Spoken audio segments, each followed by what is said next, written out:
Good morning all of you.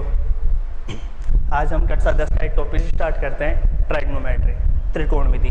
इस topic को start करने पीछे सिंपल सा मोटिव ये है कि ये जो टॉपिक है वो अपने 10th क्लास के तीन यूनिट्स को रिलेटेड करता है।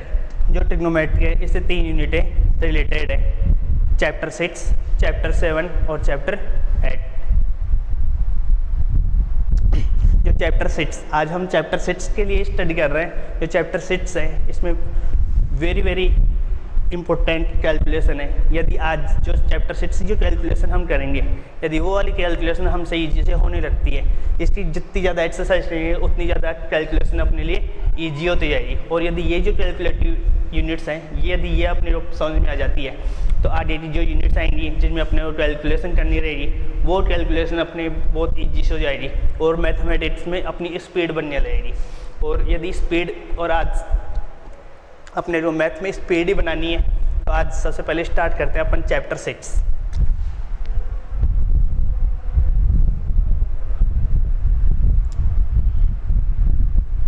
त्रिकोणमिति।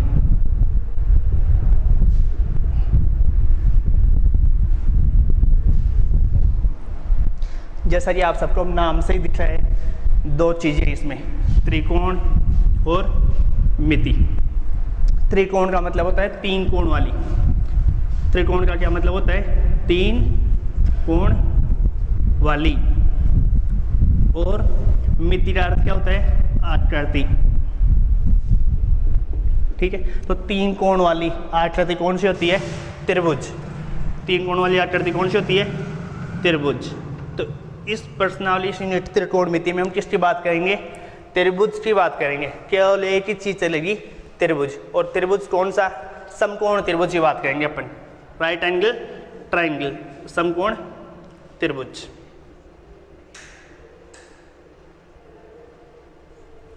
अब देखो, समकोण त्रिभुज के बारे में हम सबने पहले पिछली क्लासों में सब पढ़ चुके हैं। समकोण त्रिभुज होता क्या है? एक ऐसा त्रिभुज जिसका कोई भी एक एंगल 90 हो, राइट एंगल ट्राइंगल होता है। कोई भी एक ऐसा त्रिभुज जिसमें कोई भी एक कोण 90 डिग्री का होता है, क्या कहलाएगा? समकोण त्रिभुज कहलाएगा। जैसे हम बात करें ये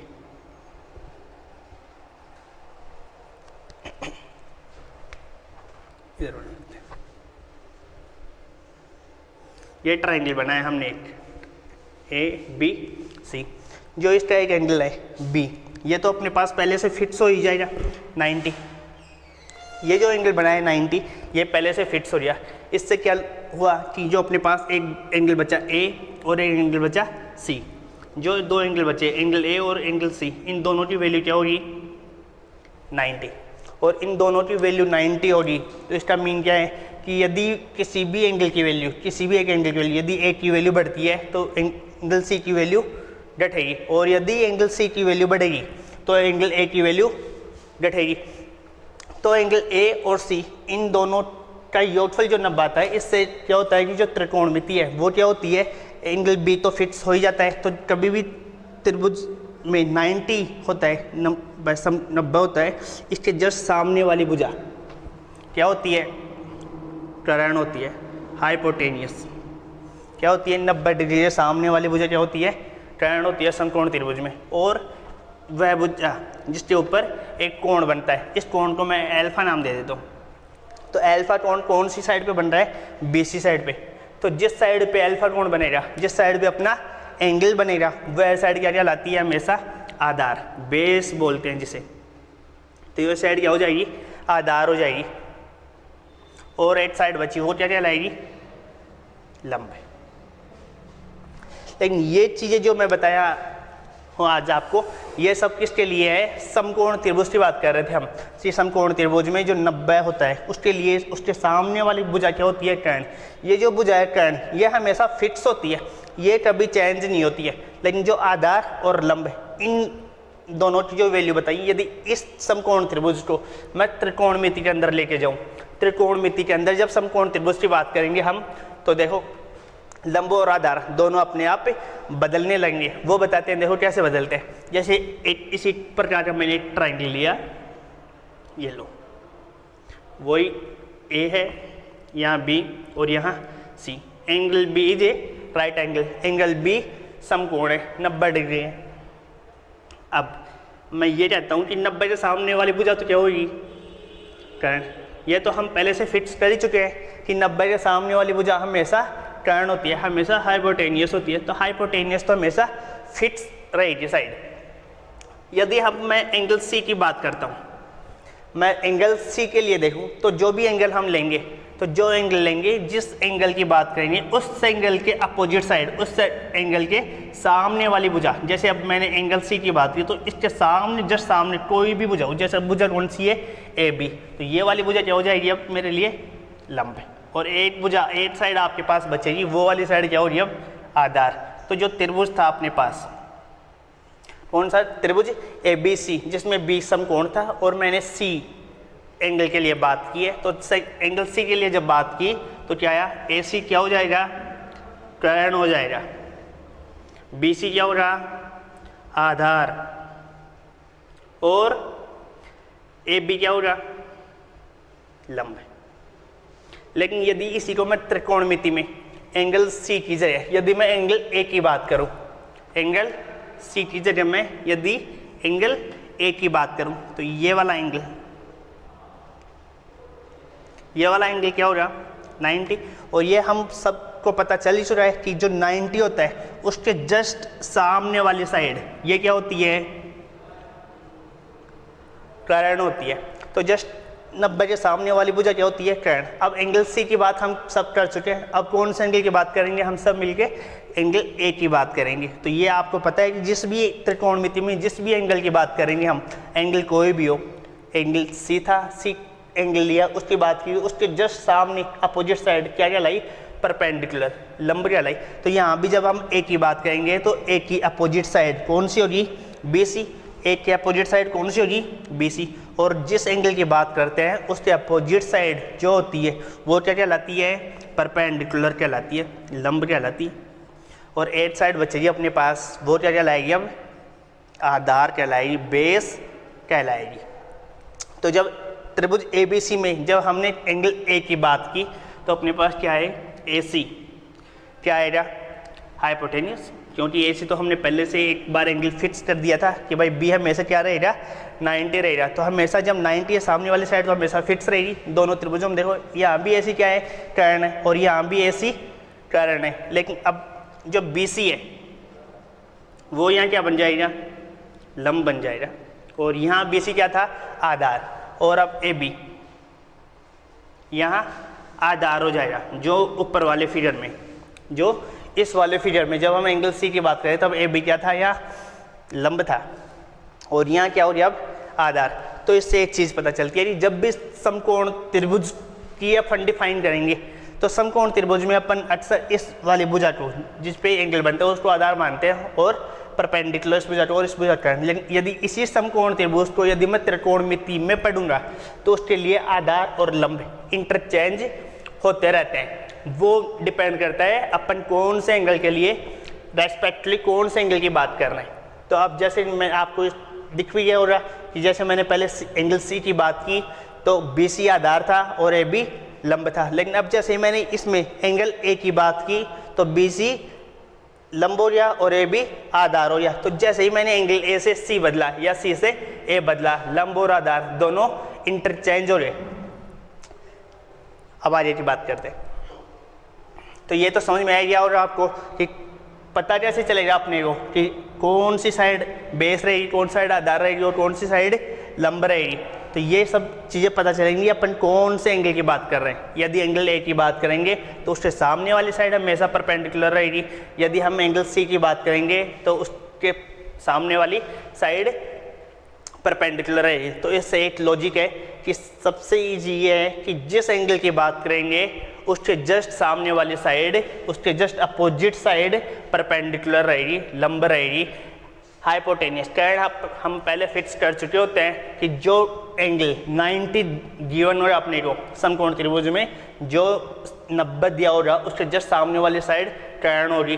कर्ण का पता चल गया कि जो साइड 90 होती है उसके अपोजिट साइड क्या होती है, हाइपोटेनियस होती है। जिस एंगल की बात कर रहे हैं उस एंगल के अपोजिट साइड क्या होती है, लंब। तो एक चीज एक ही साइड बचेगी, वो क्या होगी, आधार। या फिर ऐसे कहें कि एक वो साइड जिसके ऊपर जो एंगल की बात कर रहे हैं वो एंगल कौन सी साइड पे बन रहा है, तो एंगल सी की बात कर रहे हैं तो एंगल सी कौन सी साइड पे बन रहा है, बीसी पे, तो आधार क्या रहेगा, बीसी। अब देखो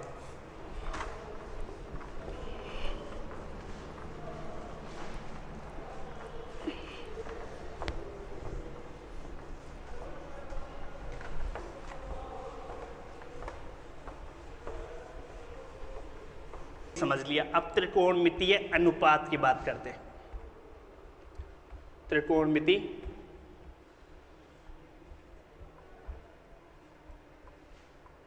अनुपात। अब देखो त्रिकोणमिति के बारे में हम सबने समझ लिया भाई, एक समकोण त्रिकोणमिति में हमेशा एक समकोण त्रिभुज की बात होगी। अनुपात, अनुपात किसका होगा, हमने एक चीज देखी, जब भी त्रिकोणमिति में समकोण त्रिभुज की बात करेंगे तो दो साइडें इंटरचेंज होनी, दो साइडें आपस में बदलेंगी। वो दो साइडें तो उन त्रिभुज में समकोण त्रिभुज आने वाली तीन भुजाएं कौन कौन सी थी, हाइपोटेनियस था, परपेंडिकुलर था और बेस। तीनों भुजाओं का जो अनुपात हो रहा वो क्या कहलाएगा, ट्रिग्नोमेट्रियन। तो ये जो अनुपात होते हैं वो कितने होते हैं, 6 होते हैं। कितने होते हैं, 6। तो मैं उनका देखो नाम बताता हूँ आपको। फर्स्ट पे आता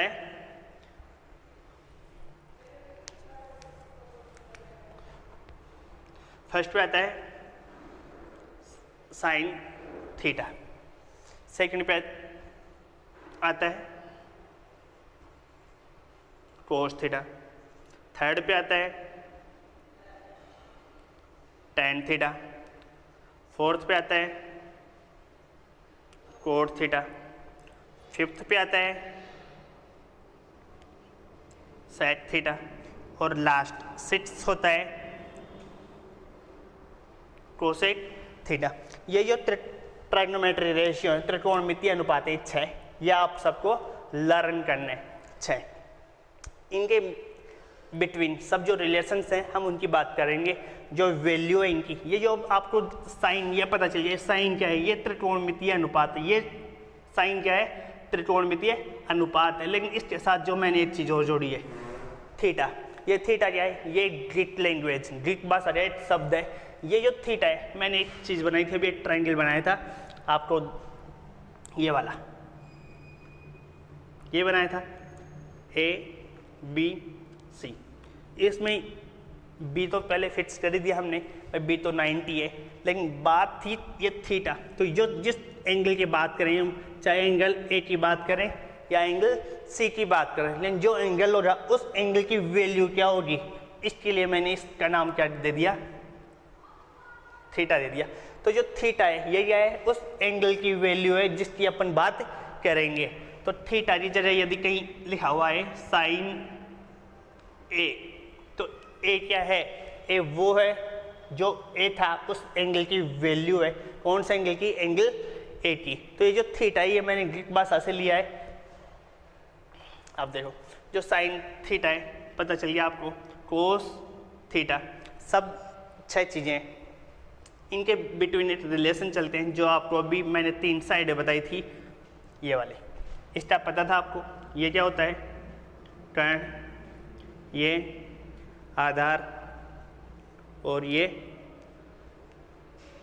लंब। ये जो 3 भुजाएं इनका अनुपात ही तो ये त्रिकोणमितीय अनुपात है। तो अब इनके अनुपात को हम कैसे डिनोट करेंगे, जो साइन थीटा है। तो चलो इससे पहले एक चीज़ और बताता हूँ मैं आपको। ये जो थीटा है ये किसी एक एंगल की वैल्यू है। तो वैल्यू थीटा की वैल्यू तो अनंत हो सकती है, लेकिन हम जो वैल्यू की बात करेंगे कक्षा 10 में जो बात करेंगे, वो जो वैल्यू आएगी वो कहाँ से आएगी, थीटा की वैल्यू। ये थीटा है, इसकी वैल्यू हमेशा 0 के या तो इक्वल रहेगी, या तो 0 के बराबर रहेगी, या 0 से बड़ी रहेगी, लेकिन हमेशा 90 के इक्वल रहेगी या फिर 90 से छोटी रहेगी। तो इसका मीन क्या है, इसका मीन है कि अपन जो थीटा की वैल्यू पढ़ेंगे इन 10th क्लास, वो केवल फिक्स है अपने पास। कौन कौन सी पढ़ेंगे हम, 0 डिग्री पढ़ेंगे, 30 डिग्री पढ़ेंगे, 45 डिग्री पढ़ेंगे, 60 डिग्री पढ़ेंगे और 90 डिग्री पढ़ेंगे। तो जो 5 वैल्यू बताई है मैंने, कौन कौन सी, 0 डिग्री, 30, 45, 60 और 90, इन सब की वैल्यू, इन अनुपातों की value, sine theta, cos theta, tan theta, इनके लिए मैं आप सबको एक टेबल बना के दिखाता हूँ। टेबल आपको लर्न करनी है। मोस्टली आपको एक शॉर्ट ट्रिक भी बताऊंगा जिससे आपको टेबल याद हो जाए। पहले मैं आपको एक टेबल बनाता हूँ।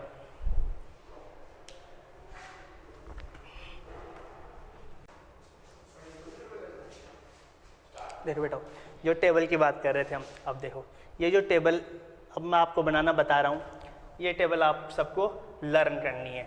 इन सब की वैल्यू, साइन, कोस, टेन, कोट, सेक, कोसेक, इन सब की जो वैल्यू बताई थी मैंने 0 पे, 30 पे, 45, 60 और 90 डिग्री पे, इन सब की वैल्यू हमको लर्न करनी है। जैसे साइन 0 की वैल्यू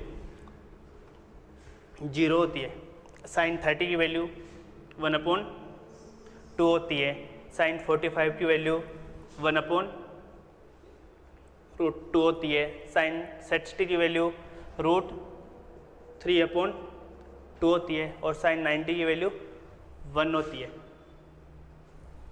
ये थी। सबसे इम्पोर्टेंट है बेटा कि यदि आपको साइन की वैल्यू पता चली, एक अकेली केवल साइन, पूरे साइन की याद हो रही, केवल ये 5 जो वैल्यू है, साइन 0 की वैल्यू, साइन 30 की वैल्यू, साइन 45 की वैल्यू, साइन 60 की वैल्यू और साइन 90 की वैल्यू, यदि ये 5 वैल्यू अपने को लर्न हो जाती है, उसके बाद तो ये जो बची हुई जो और बोर्ड सेज है और जो टेबल है वो अपने आप लर्न हो जाएंगे। उन सबको अपने को लर्न करने की आवश्यकता ही नहीं होगी। मैं आपको देखो ये सब इन एक इससे बनाना मैं आपको सबको बता देता हूँ। जो यहाँ जो 90 की वैल्यू आई है साइन में, ये सीरियल आपको याद करना होगा। सबसे पहले साइन आएगा, उसके बाद आपको कोस आएगा, उसके बाद टेन, उसके बाद कोट, उसके बाद सेट थीटा, उसके बाद कोसेट थीटा। अब देखो सीरियल याद हो जाएगा आपको। साइन की वैल्यू याद हो जाएगी, साइन 0 की वैल्यू 0 होती है, साइन 30 की वैल्यू 1/2 होती है, साइन 45 की वैल्यू 1/√2 होती है, साइन 60 की वैल्यू √3/2 होती है और साइन 90 की वैल्यू 1 होती है। आगे की वैल्यू बनाना देखो बेटा, करेंगे क्या, हम जो वैल्यू यहाँ से लास्ट से उठाएंगे और फिट करते जाएंगे। सबसे लास्ट में क्या है अपने पास 1, तो कोस 0 की वैल्यू क्या होगी बेटा 1 होगी। 1 के जस्ट पहले क्या है √3/2, तो यहाँ क्या आएगा √3/2। तो कोस 30 की वैल्यू क्या हो जाएगी बेटा √3/2। √3/2 से जस्ट पहले क्या है 1/√2, तो यहाँ क्या आएगा बेटा 1/√2 आएगा। √2 से जस्ट पहले क्या है 1/2, तो यहाँ क्या आएगा बेटा 1/2 और 1/2 से जस्ट पहले क्या था 0, तो यहाँ क्या आएगा बेटा 0। इससे क्या हुआ कि यदि हमको साइन थीटा की वैल्यू ये सब याद हो जाएगी, साइन की वैल्यू 0 होती है, साइन 30 की वैल्यू 1/2 होती है, साइन 45 की वैल्यू 1/√2 होती है, साइन 60 की वैल्यू √3/2 होती है और साइन 90 की वैल्यू 1 होती है। यदि ये सब वैल्यू अपने को लर्न हो जाती है तो टेबल बनाना बहुत ईजी है, बहुत आसान है। जैसे मैंने कोस थीटा की वैल्यू साइन थीटा की वैल्यू से बना दी।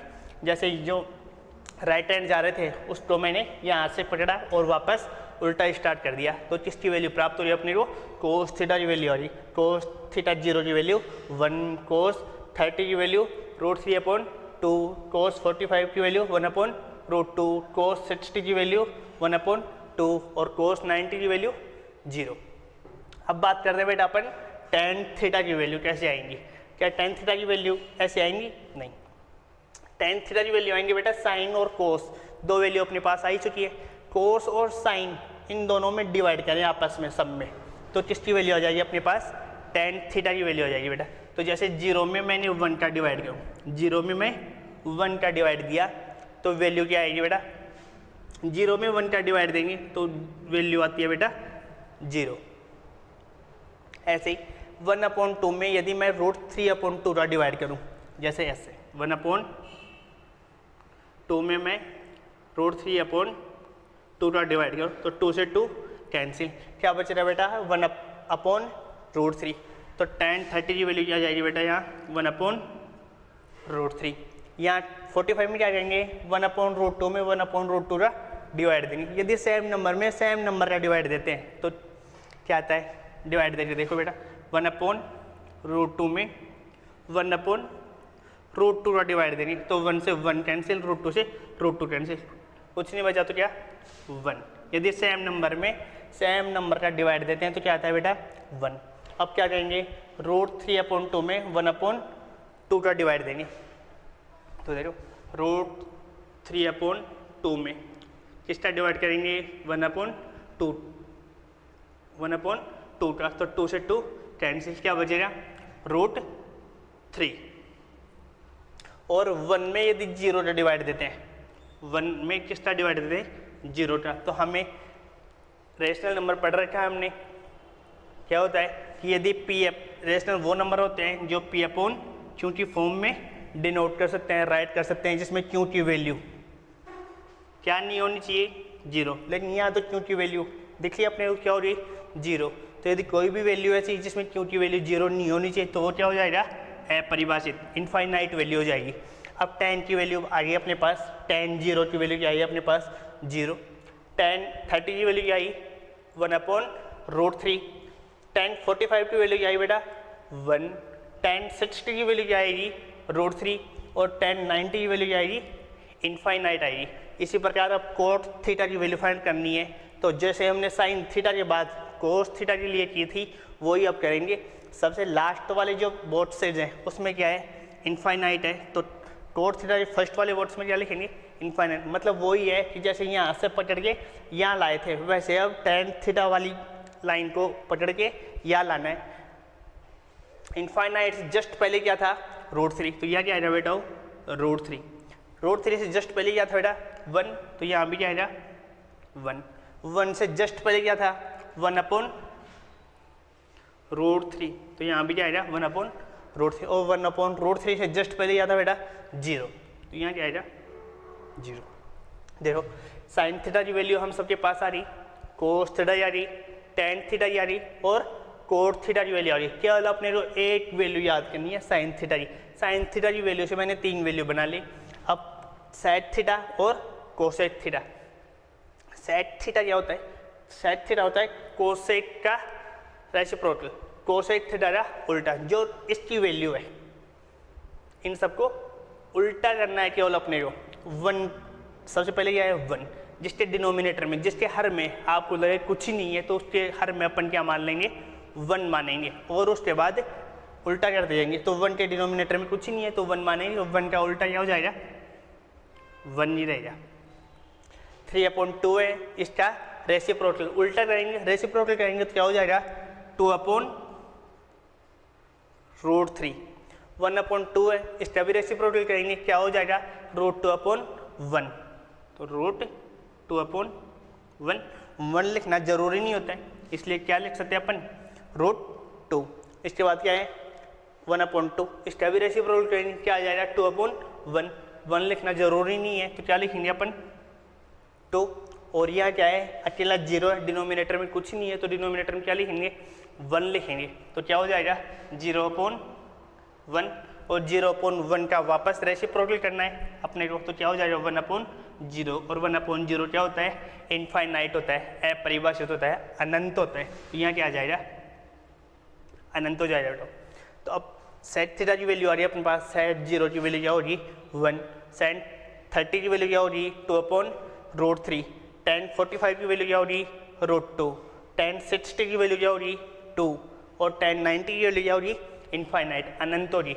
इसी प्रकार cosec थीटा की वैल्यू जो फाइंड करेंगे वो उसी प्रकार करेंगे जैसे sin से हमने cos की वैल्यू आई थी, tan से cot की वैल्यू आई थी, वैसे अब sec से cosec की वैल्यू आएगी वही करेंगे, यहाँ से पकड़ेंगे और स्टार्ट करेंगे। तो जो सबसे लास्ट में क्या है वैल्यू इनफाइनाइट है, तो cosec की सबसे स्टार्ट में क्या आएगी इनफाइनाइट, इनफाइनाइट से जस्ट पहले क्या है 2, तो यहाँ भी क्या आ जाएगी 2 से जस्ट पहले क्या थी